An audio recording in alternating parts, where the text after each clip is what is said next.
are accessing international funding, climate funding, and so I have to comply with international standards like the IFC standard, performance standards on biodiversity, for instance. But we've done a significant amount of work already. We've done an environmental screening exercise to identify the key risk areas, and we've identified the zones that we are completely going to stay clear of that are high biodiversity hotspots. So if you consider your fog belt coming in from the coast, the areas closest to the ocean, there's a lot of biodiversity there.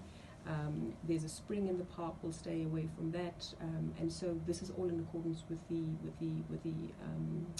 environmental management plans of the park. And then of course we'll be undertaking a 2-year feasibility environmental and social impact assessment in terms of Namibia. The first important thing to note is that the 30% that's been indicated is a target. So again, at RFP stage, we had to come up with a couple of assumptions in terms of what we think could potentially be localized. It is a very large project, so 30% localization is quite significant. And when we talk about local content, it comprises of a couple of things. So it's the provision of goods, services, materials, but also potentially manufacturing sits within that bucket.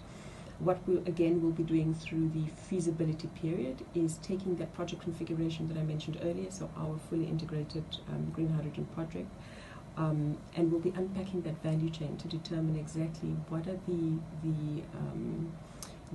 goods or services or potential localization in terms of manufacturing that could be localized for Namibia.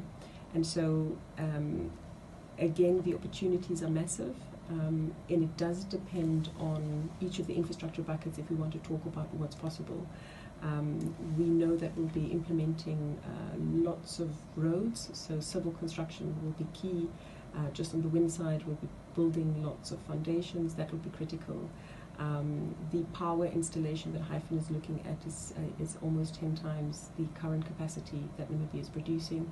So in terms of transmission lines, substations, that's going to be a significant portion. But importantly, I think for businesses that are listening, we need a bit of time to do the work, to unpack that value chain, and basically through that process identify potential local procurement packages.